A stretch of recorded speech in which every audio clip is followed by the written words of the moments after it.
Do you wanna have a heart to heart? Do you wanna have a heart to heart and hear something about a vulnerable aspect of myself that I think, yeah, it's personal, but I think it might humanize me a little bit for you.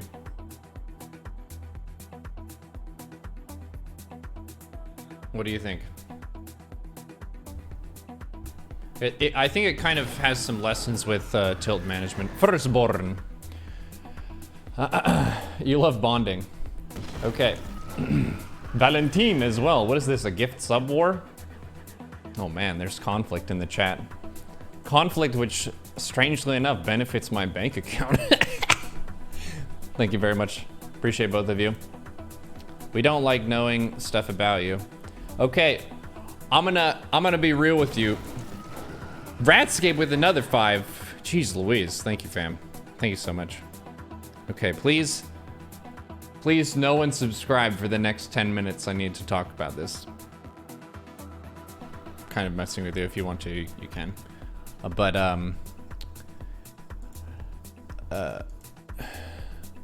Tuesday, what was it? Was it yesterday or Monday? I think it was Monday. Monday was the first time in a really, really long time, I think, that I've had like a proper cry. And there are a lot of expectations, especially on men growing up, that you shouldn't.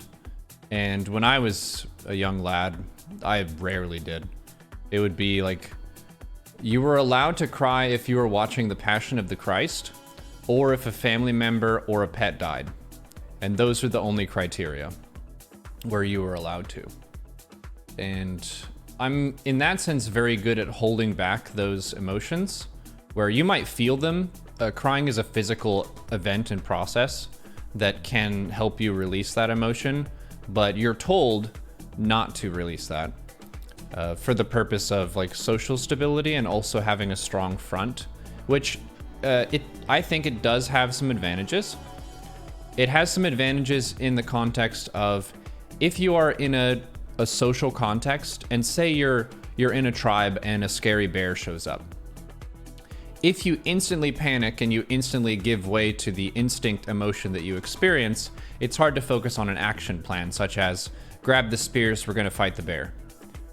So yeah, there's a time and place to hold back your emotions, I think, but there's also an awareness where sometimes it is appropriate to do that, and it's healthy to do that.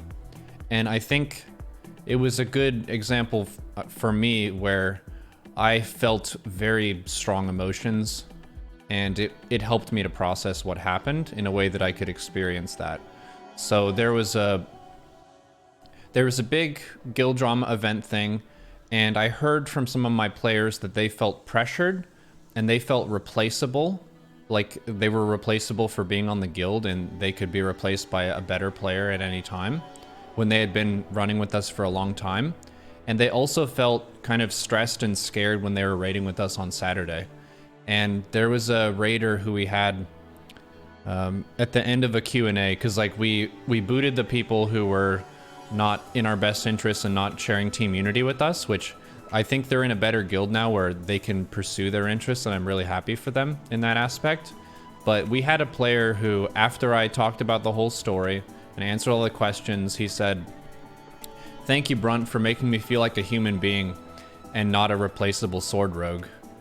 And holy shit, when he said that, it just like hit me super hard. I could kind of hear it in his voice that he felt like he might be replaced. And man, that's really not what I wanted. And I felt really bad for him. But also I felt good that now the pressure was off and that he could be valued again. Not just as a person who has DPS on the meter, but like a human being behind the character who is friends with other people in our guild. And he deserves to be valued. He deserves to feel like a badass, that he should log in with our raid on Saturday. And he's a guy who... He raids with Brunt, Sammy the sword rogue. He's an orc rogue. He's worked really hard. We've been through thick and thin. I don't even know how many dragons we've beaten together. I love Sammy. He's a cool guy. And if you talk about Sammy, and you talk shit about Sammy, you're gonna have to talk to me, because we've got a problem. Sammy's my friend. You better not mess with him. So yeah, after the meeting, I just felt tons of emotion. I wasn't sure that that was the comment. I wasn't sure that that was the comment that hit me really hard. And I just felt tons of emotion because it was a really difficult call. I was friends with the people who are no longer with the guild, and there are a lot of positive traits about the two of them, so in that sense it was hard. But when I was talking to a friend about the situation, whenever I told them what Sammy said, like, that was it. That was the thing that I really needed to weep for, was his suffering and his stress and his discomfort that he's felt for a while, and how unfortunate that is, because I really wanted the best for him and for everyone on the team. And it sucks, but at the same time, now the weight is off, and it's like, the way I described it was, it's a forest, and we are the forest. The people who quit the guild, who are no longer with us, was like big trees, like big strong trees that fell. They were really good players. But when big trees fall, yeah, it's sad that that was a nice big tree and it fell, but at the same time, there's more light that pours through the canopy from the top of the trees. And that light is what plants need to grow and survive, so that new plants are gonna grow to fill that. And that, to me, I thought was really beautiful, that other people they're hyped, they're optimistic, they feel like we can do some cool stuff. So yeah, I'm really stoked, but I had a proper cry for the first time in a while. So if you're someone who you feel like you feel obligated to hold back all the time, if you can find an appropriate time and place, sometimes that can just help you physically move past some of the hurt that you're carrying. It's okay. It's okay. I'm a big bad streamer who's got GM for 20 some odd seasons and stuff like that. And I've run a marathon and I played American football. I do lots of masculine macho stuff. I eat super spicy things. Sometimes I look like Tarzan and beat my chest and run around shirtless, but it's still okay to cry. There are times and places where that is the right thing to do. So if someone makes you feel bad about that, just remember that I said that it's okay.